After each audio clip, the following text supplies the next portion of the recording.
Thunderball is now 60 years old, and it looks and sounds as perfect today as it did during the peak of Bond mania.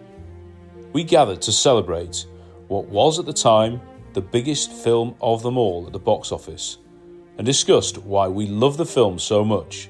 And it was great to have so many of you contribute with your thoughts. So from Largo, should we move on to Fiona Volpe? Oh, Luciana. Many people who don't rate this film as highly as some of the others still, I think, rate Volpe as one of the best.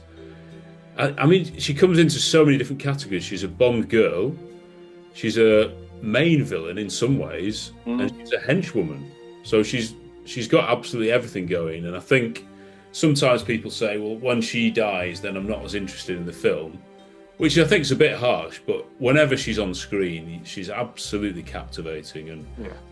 Carl, I'll start with you because we've had the pleasure of meeting her, haven't you? Met her in London. I've met her, yeah. So obviously she did the Manchester Airfield because she broke her ankle, didn't she? Yeah. So she was in a wheelchair, but she wanted to do another event in Mayfair, London, for the people that couldn't make it to see her just while she was recovering. So yeah, I got to go down there and meet her. Such a lovely lady. Obviously, there were people queuing up for her autograph.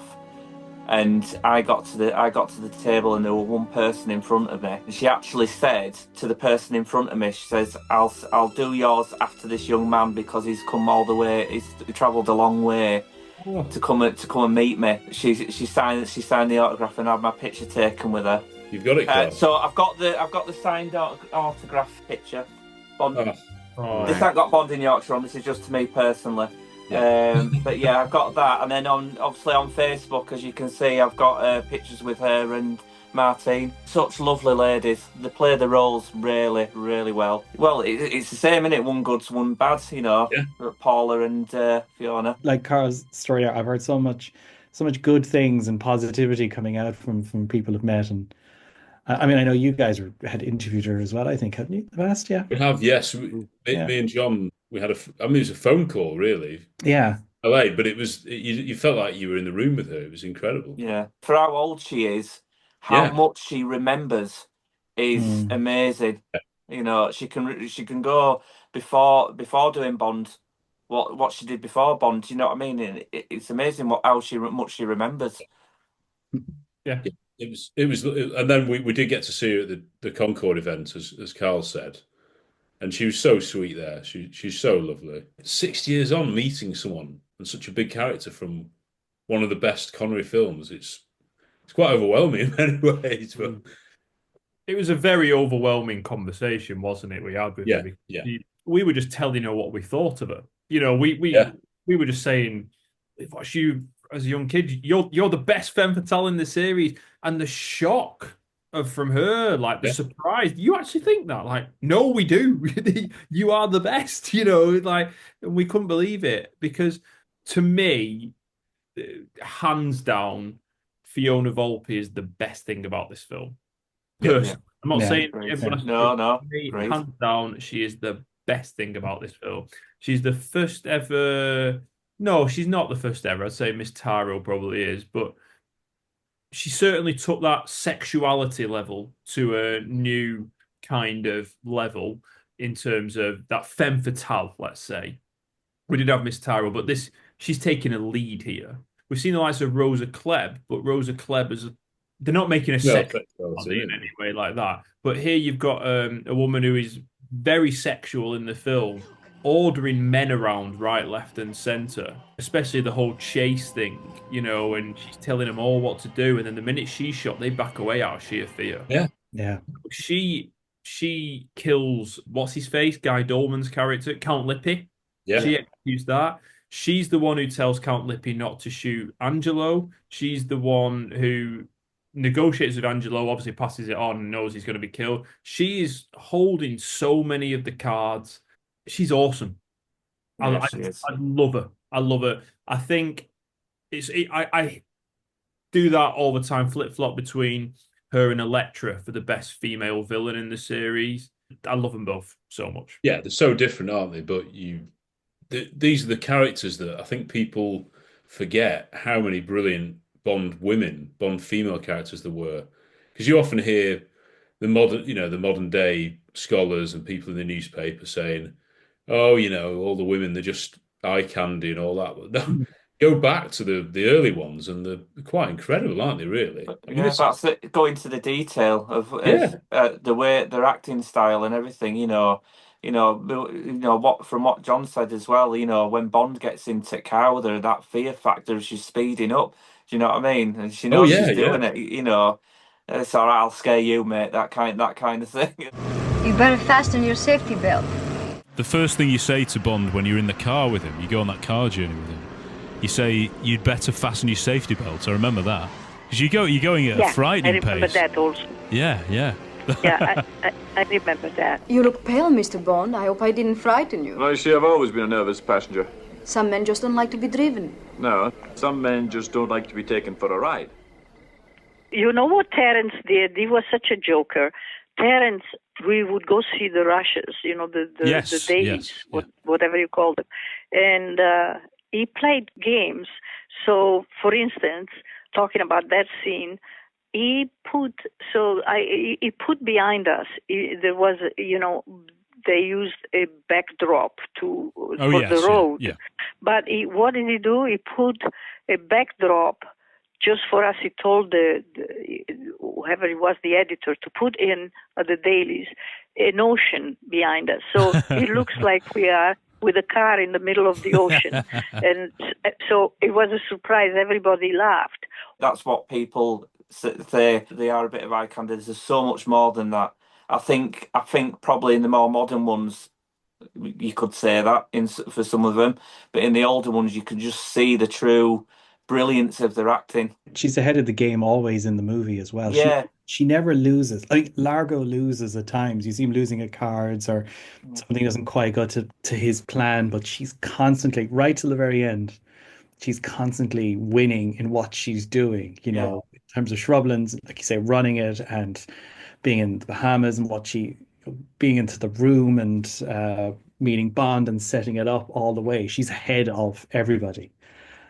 And they're fearful of her. So when she does get her demise, it's so sudden. I don't think you even get time to kind of process it, but that's it. It just shows how much of an influence she has as a character in that movie, that she is missed in the rest of it. Definitely. She has to go. She's a baddie, but at the same time, she does not conform to type. You see that demise, and then you see them all in the bushes, like going, "Oh my God," and running away. Yeah, it's like, oh, the boss is dead, right? Oh, let's run. Yeah. In the scene with Largo, she doesn't.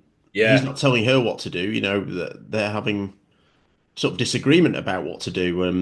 It is amazing. Yeah, wherever she is, she's the one really in charge, or at least, on a level with someone who's supposed to be in charge. If Bond had died last night as a result of your hastiness, his government would have known for certain the bombs are here. When the time is right, he will be killed. Pow! I shall kill him. It's really cleverly, but not over the top, the way it's done.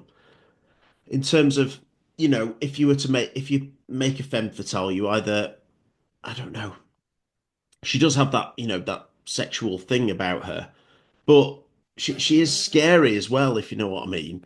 Obviously Xenia is someone who has that sexual, but that's also linked to her being a physical threat, if you know what I mean. I think she is the best femme fatale. You could argue that Elektra is perhaps, I don't know, because she's the overall villain of that whole thing, it just changes it slightly, the comparison, but compared to probably the rest, I think she is the best. Such a great performance, such a wonderful woman, still an ambassador for the franchise, which speaks volumes for how much, it's so good. You meet these people who loved being part of Bond, and this is going from the 60s films right through to, John Glenn and beyond and everything. So it speaks testament to everything that Cubby in particular, but, Saltzman as well, were building at that time.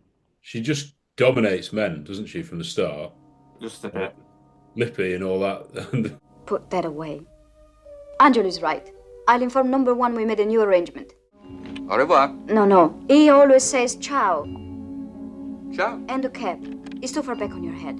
In real life, she dominates men. Too much When we were information. doing signing, it were like, wow, you have control, woman, don't you? She's someone in the film. Bond is slightly wary of her the whole time. Because you'd think Bond gets picked up by her, you think he'd be like all over her. But he's not. It's because he notices the ring, isn't it? I think that he thinks, oh no, there's something a bit sinister about her. And then, of course, that incredible run of scenes from the bathroom to the bedroom, and then the speech she gives. It's just, it's peak Bond, isn't it? It's just brilliant. Oh, it's brilliant. And I think at that stage, he's aware of the shenanigans, I think. And both sides are playing each other a little bit in terms of, okay, let's see what you do. And we'll play this sort of ornate game of chess here in terms of what's going on. And you can tell, I love that bit where he's in the car and it's just, she's driving like crazy through at night. And just when he gets there, she goes, I can't think of the line exactly, but he says, some people just don't like being taken for a ride. If Paul Lanny was here now, he'd do the best Sean Connery impression for that. I won't even try. But, I think he's going with it because he's trying to figure it out. She's going with it because she's kind of going through the next rounds of it. Largo's going with it because of it as well. And it's such this little cat and mouse game at the same time that just adds to the whole effect of it. I do love it, yeah. And do you fly here often? I think he says, doesn't he? But I think it's really good acting from Connery as well, because he's this, in this film, he's so cool, he's so in control and everything. But in the car, he's sort of sat there and he's a bit like, I don't know, just in a very quiet way, looking a little bit like, a little bit vulnerable, a little bit like, who am I in a car with here? I don't have any weapons or anything, I think it's really well done. Yeah. At least he didn't have to swim ashore. What was it like actually filming those scenes with him? Because you had some terrific scenes. The one in the bathtub, and then the famous with the in bed with the cages and all that. Yeah, well, the one in the bathroom with the the little sleepers again, that was Terence's idea. Oh, it was a great idea, yeah. Yeah. It was like, it was not even in the script. Oh, right, okay. He just thought of it while we were there, It was really a funny moment. Since you're here, would you mind giving me something to put on?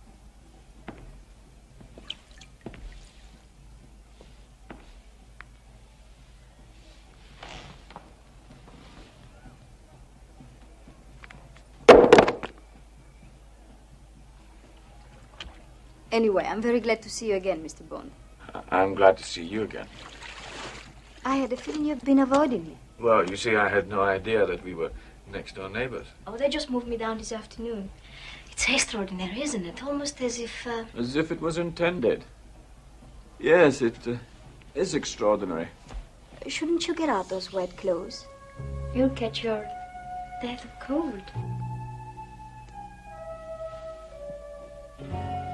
And the one in the bed, I have no recollection except that I had 40 photographers around while we were shooting the scene, because they had brought in on a private plane, they chartered a plane to have all the journalists from Europe come to the Bahamas for 3 days and shoot whatever it was. And somehow when we were shooting, we had all these people around taking photographs.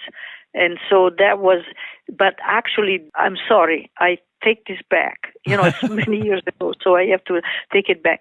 We shot that scene in Pinewood. Oh, right, so okay. I don't know why that day they decided to have all these paparazzi and some really good photographers. And I'm ashamed to say that I don't remember the name of one of them.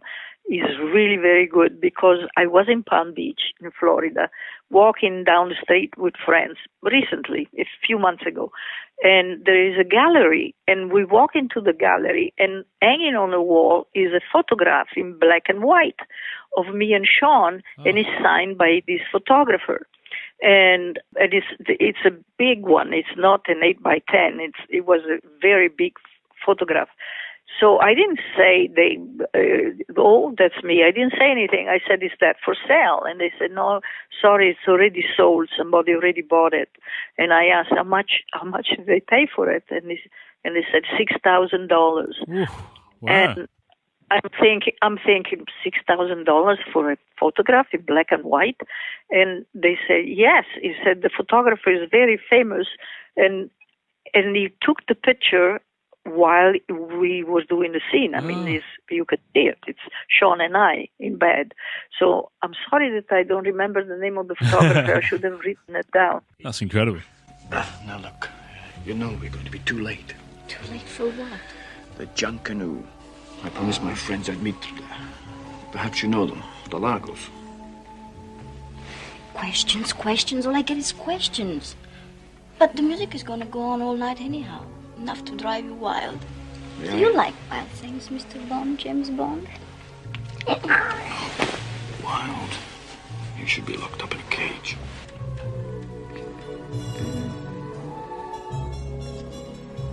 This bed feels like a cage. Oh, these bars. Do you think I'll be safe? You could argue that Connery, who is pretty much unflappable in all of his films, is possibly most vulnerable when he's around Fiona Volpe. Yeah, I'd go with that. Isn't it? Chased. You could argue that that's probably when Connery's most vulnerable in all the films put together. Yeah. Especially that car scene. Yeah. even in the bedroom. He is actually, like, whoa. Yeah. When you think about it, though, like for the whole film, he's vulnerable. I mean, the fight at the beginning, he's vulnerable because he gets attacked by a poker. He's vulnerable at Shrublands. He gets attacked by Count Lippe.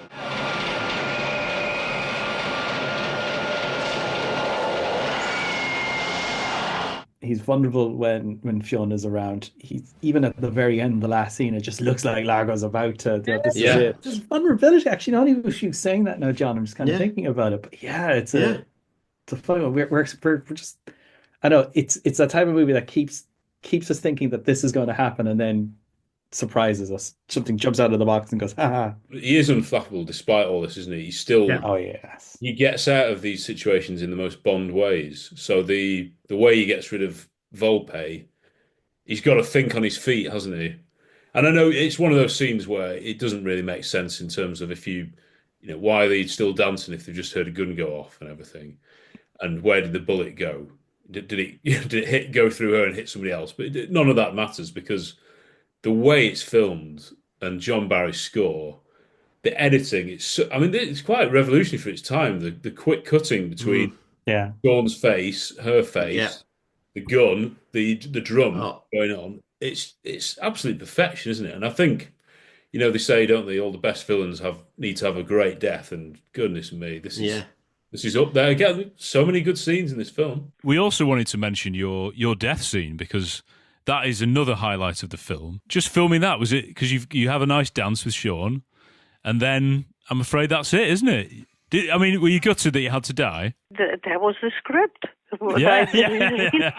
There is really nothing that I can comment. I had to die, so I thought that was a great death scene.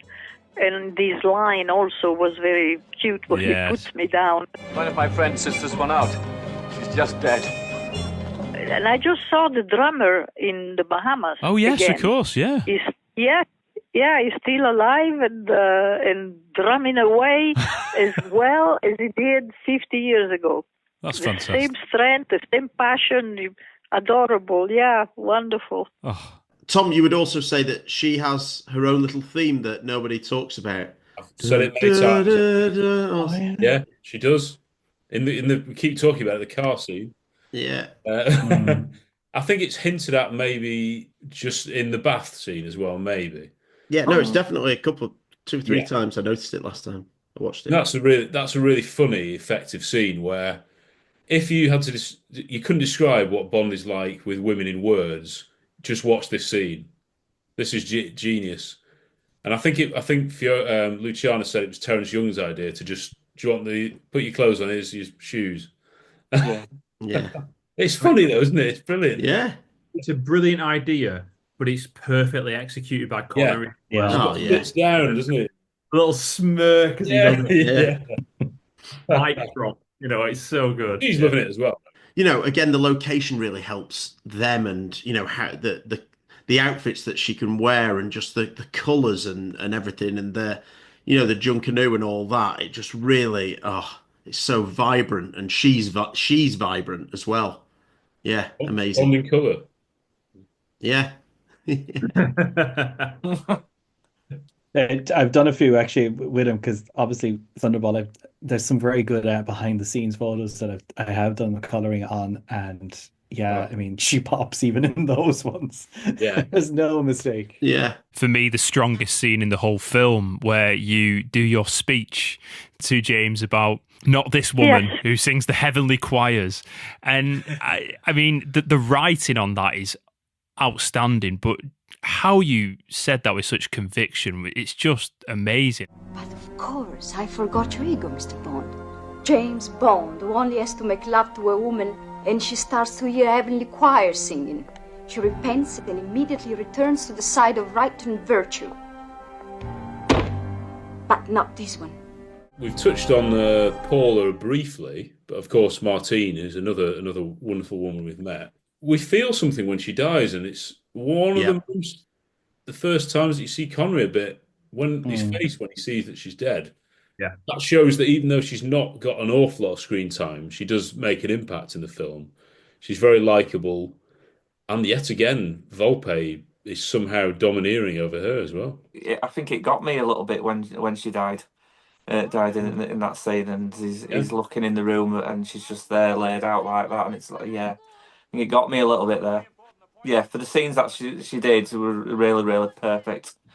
Yeah, she makes an impact, from the start when I think the first scene is when she's on the boat, the other boat, when Domino's diving down. Yeah. Her interactions with Bond and with Connery are really, really good, and she acts it really well. And I agree, when she dies, I do think you feel something, and she's been a useful agent, and I love that she's a British agent, but exclusively in the Bahamas and stuff. So yeah, really, Martine does brilliantly with the few scenes that come her way. She's always been a fantastic ambassador for the franchise, hasn't she? She's always taken it so seriously. Pretty much the only surviving cast member From Russia with Love. Yeah. And then she gets the opportunity in Thunderball, and she plays this character, Paula, who sacrifices herself. Yeah. Simple as that. It's so great that you've got someone who speaks so fondly of that, who still has a relationship with people from that film, who still wants to attend events. Yeah. Is she now the patron of 007 GB? Yeah. She is now, it got announced earlier this year. She's just released her autobiography. I mean, absolute fair play to her. She's into her 80s, isn't she? And she's lucky, obviously, but fair play. That's my picture with her. Oh, there we go. Oh, brilliant. I always think back to that time when we had that meal in Ramsbottom, and randomly she was on the phone and wished she wished us all she did. a lovely meal. I forgot about that, yeah. Phil Jewis put on speakerphone. I just want to wish you all a lovely meal. Like, Yeah. thank you. Cheers, Martine. Someone who's in 2 Bond films, the early Bond films. Oh. Crazy. I bet you did have a lovely meal though after getting that message. We did. And I bet. I mean, but that's the kind of woman she is. If you talk to her, it's like talking to anybody else, and she'll stop and have a good old chat with you, and ask you how you are. She don't mind pictures, autographs, where most celebrities are like, come on, let's get up. You know what I mean? She'll stop and she'll talk to you, and if you ask her for whatever, she will do it. She's a wonderful lady.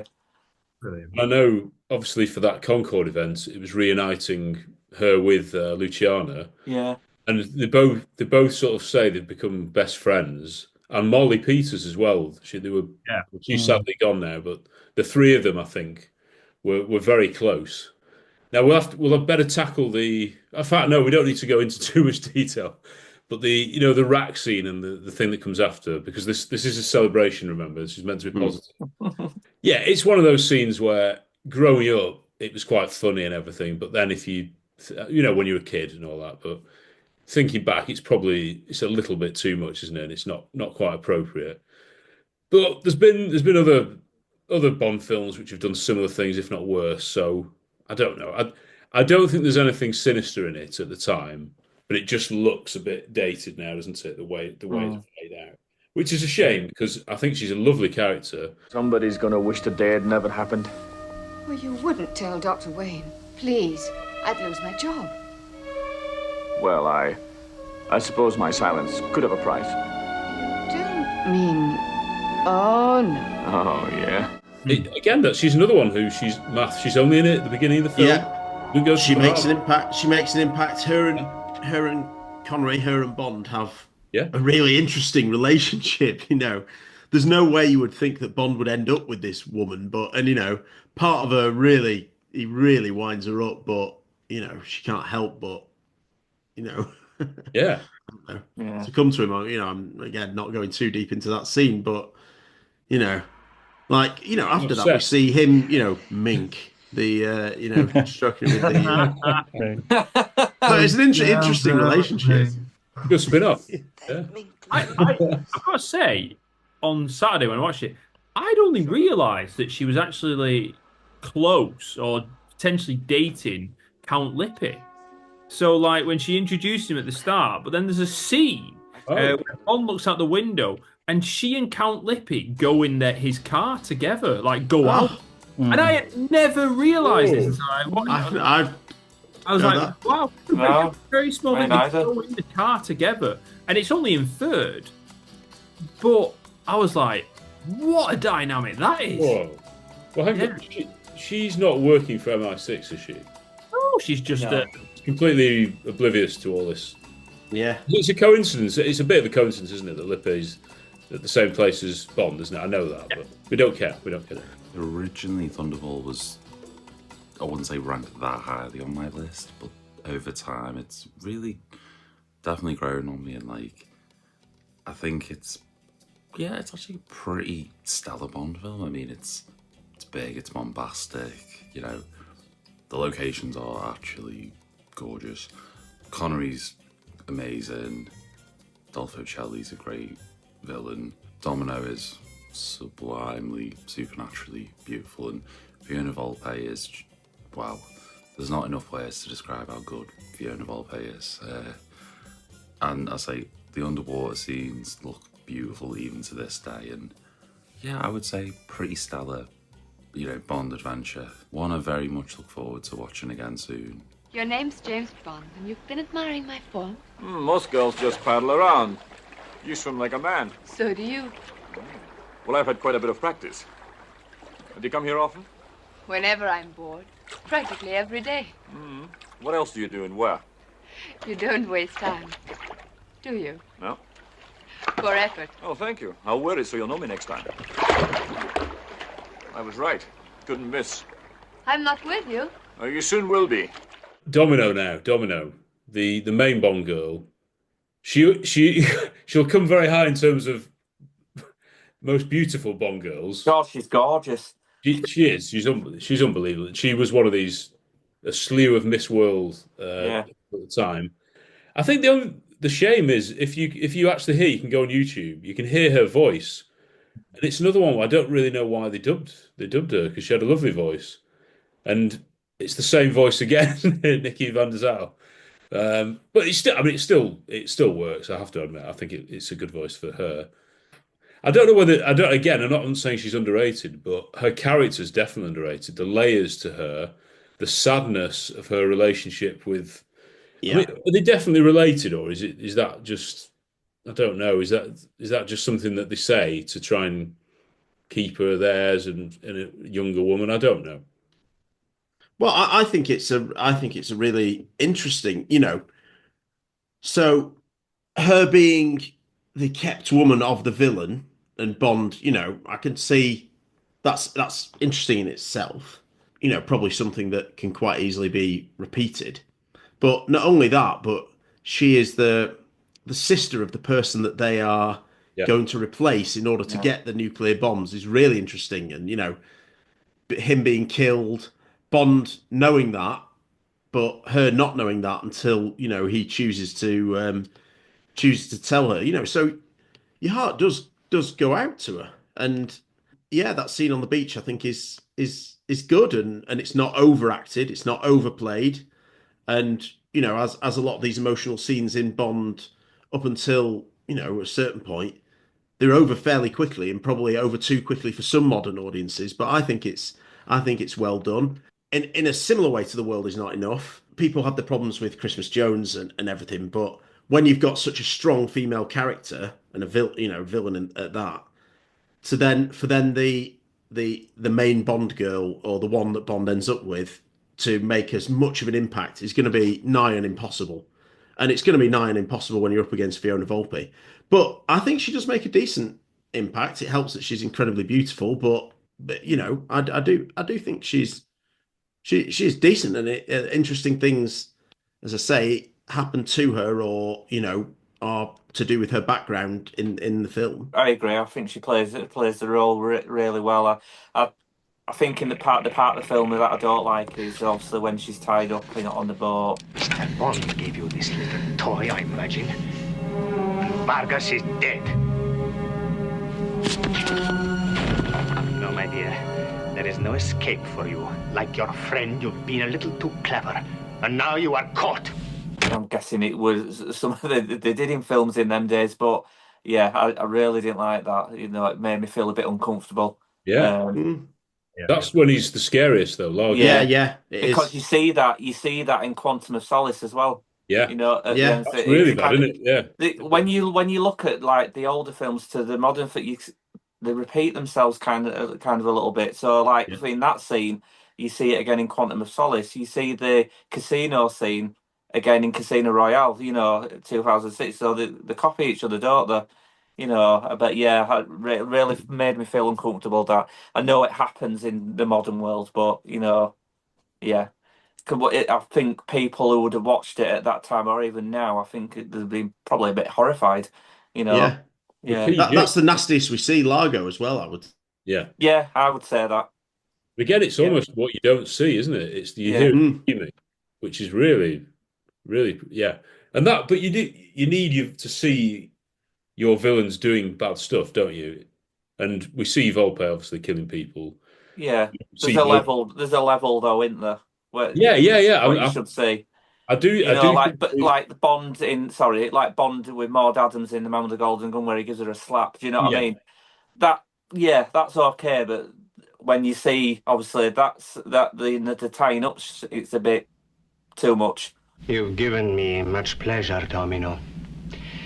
But in return, unless you tell me how much Bond knows, I'll be forced to cause you great pain. This for heat, these for cold, applied scientifically and slowly. Very, very slowly. He's the baddie. He's an evil man. He is. I know. And it's someone who he's having a relationship with. So it's very sad for her, isn't it? This whole. And her brother's died. She's a tragic character, but she doesn't finish as a tragic character, and I think that's where you kind of read between the lines of how she's described. I understand you're Mr. Largo's niece. You think that's better than being this, and I think she obviously falls into some situation where she's ended up with them. Obviously, she's there because they're after the brother. Keep her out of the way, no rousing suspicions, and then we'll be done with her when we're done with her. And she seems to kind of find a way out of that as the movie goes on. But I think she's the character that we use in kind of learning about everyone around her. She learns about Bond, she learns about Volpe, she doesn't know about Volpe, she learns about Largo, and even your man, the guy who we can never remember his name, the Professor or whatever. Professor. Ladislav Kutz. Kutz. You know, she even has a scene with him at the end, Yeah. so we all figure out what he's like. I don't know who he is, but he can help me. Develops I don't know who he is, but he helped me. consciousness, yeah. Yes. So I think we learn a lot about the other characters through her, and she kind of comes. She obviously goes from A to B in terms of her story, but you know, it's a tragic story as well. I think she's the one who comes out redeemed probably at the end of it. Yeah, And of she gets course- her revenge in the end, doesn't she? Yeah, I was going to say, Yeah. you know, I think she says to Bond, "Promise me that you'll kill him." Yeah. James, understand. I'm doing this for my brother, for what he did to him. But promise me one thing. You will kill Largo for me, whatever happens. She's the one who kills him right at the end, which is saves Bond's life. Yeah. Yeah, gets the Yeah, opportunity.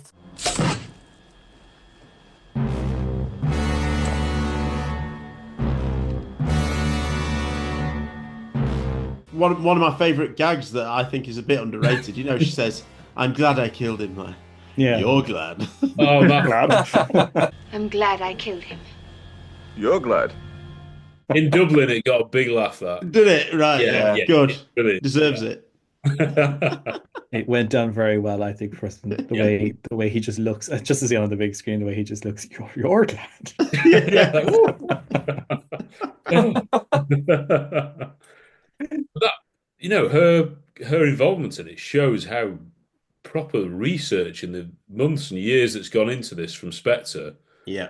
Sort of getting her under Largo's wing must have taken a long time, just so they've got her on side for the brother and all that. It's really scary stuff, isn't it, Spectre? And they're following her all the time as well, you know. Yeah, Every time she's that's- sitting yeah. down, oh, he's, you know. Almost really- like grooming, isn't it?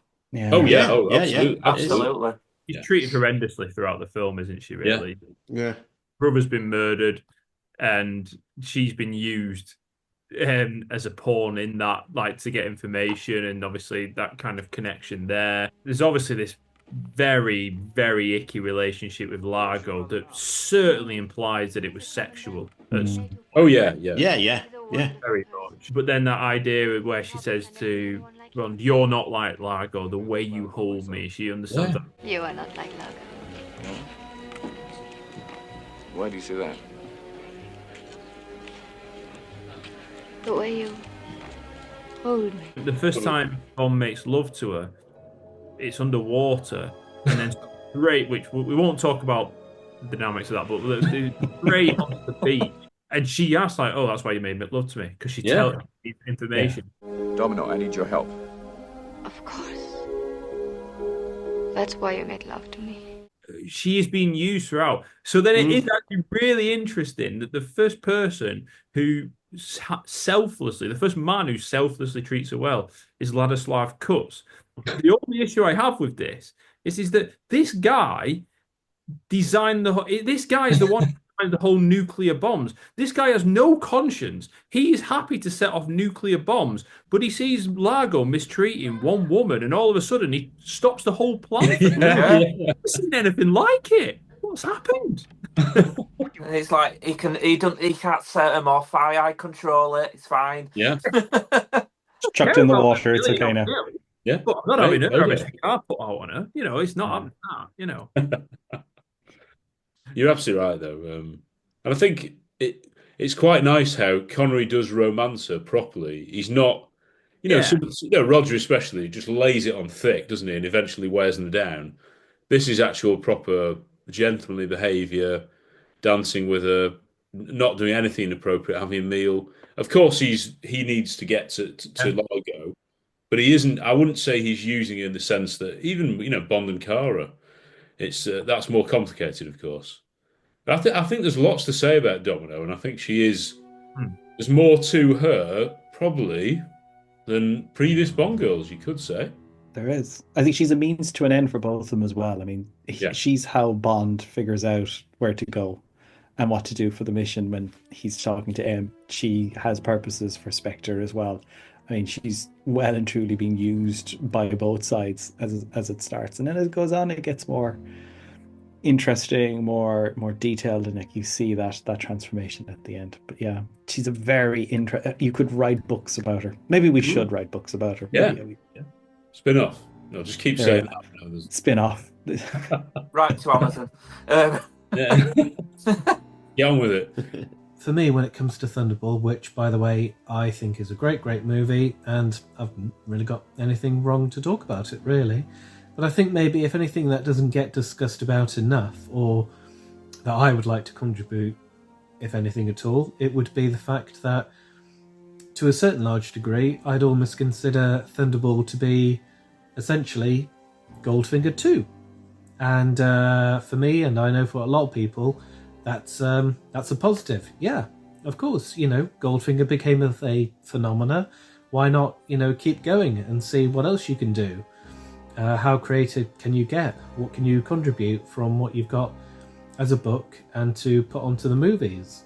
Who wouldn't want to do that? We had a great opening for Goldfinger. Why not try to do something else bigger for this opening? Up the music, up the villains, up the location. When it came to doing Thunderball and deciding to bring back Spectre, and I would almost say there's a little bit of like bringing back Spectre to make people watch the first two movies to try and connect them. So, they would try to make people go back and watch Dr. No from Russia with Love, because everybody's seen Goldfinger, but for Thunderball, it would be useful to watch the first two as well, hence bringing Spectre into the Thunderball movie. What they were doing with Spectre as well is, okay, how can we make Spectre even more powerful and deadly than Goldfinger? And it seems like the little secret room that Largo goes into makes it even more of this secret, powerful organisation than it ever did before with From Russia with Love and Dr. No to a certain large degree. But by Thunderball, it seemed as though that, okay, this group is now even more powerful. And I would say that was to try to top what they were doing with Goldfinger himself. And I really, really, really love this movie. I've got hardly anything bad to say about it. At the very least, Bond does things in this film. He doesn't just get captured and then that's it. It doesn't do anything at all after that. I think there was a quote, it could be from Terence Young or from one of the production crews, and they said, From Russia with Love, we would have fish and chips for lunch. Then by the time we got to Thunderball, we would have lobster for lunch. And you can sort of see how, okay, well, everybody got really, really rich after Goldfinger. And it was almost like, yeah, we're all going to live this life of luxury. We're not going to be guerrilla filmmakers anymore or anything like that. No, we're on top of the world and we're going to live that lifestyle. Why not? See you later, alligator. Yeah, the whole sort of history with Terence Young and Sean Connery eventually really wanting to leave, not just because of money, but also because of, these are not the movies that we first started out making. These have changed into something else now, and it's out of our control. But of course, from the audience's point of view, they're like, what's wrong with this? This is great. Women, action, special effects, so on and so forth. Why not? What the hell do you think you're doing? Now, don't you worry. I'll tell the chef. Let me on this bloody machine! Help!